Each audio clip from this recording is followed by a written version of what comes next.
Go. Today we're going to be working on multiplying fractions and then simplifying it to the smallest term. So what I've started is I have started a model for us. I have modeled 3/4. So we have one whole broken into 4 equal portions and 3 of them have been shaded in.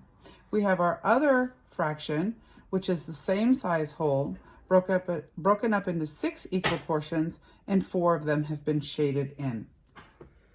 So now what we're going to do is we're going to combine those two models on top of each other and then shade in. So I've started it out. So I've drawn my 3/4, and now what I'm going to do is I'm going to shade in the 3 of the 4ths.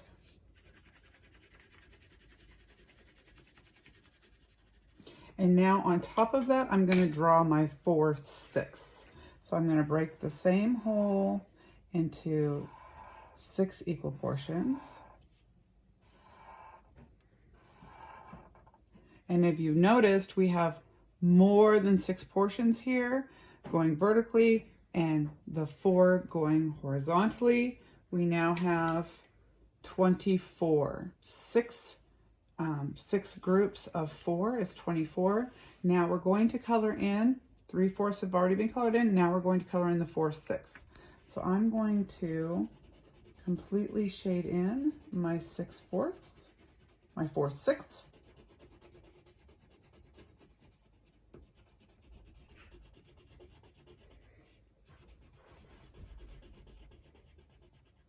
And to figure out what my new fraction is, I'm going to count the ones that have both colors in them. I have 1, 2, 3, 4. So I've got 4 with both blue and yellow, and I have 1, 2, 3 rows of 4. So I know that that is 12. So both blue and yellow is 12. And I notice that my total is 4 rows of 6 columns. And I know 4 times 6 is 24. So that's how we came to that. And you'll probably notice that 3 times 4 is 12 and 4 times 6 is 24. Well, 12/4 is a fairly large fraction, and we can get this down into simpler terms. So what we need to do is we are going to now factor out both 12 and 24. So let's factor out 12.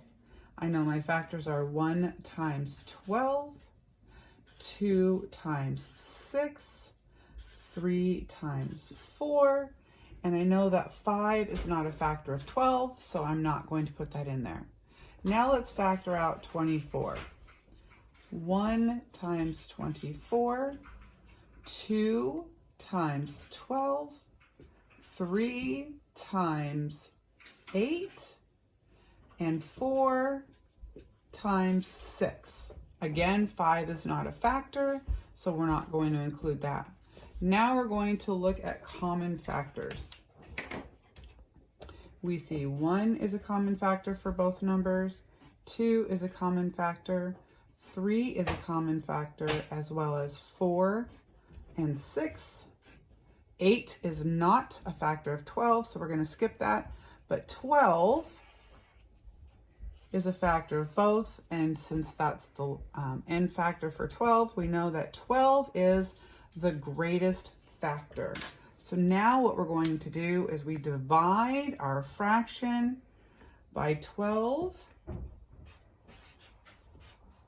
for both the numerator and the denominator. 12 divided by 12 equals 1. 24 divided by 12 equals 2. So we know that 12 24ths is equivalent to 1/2.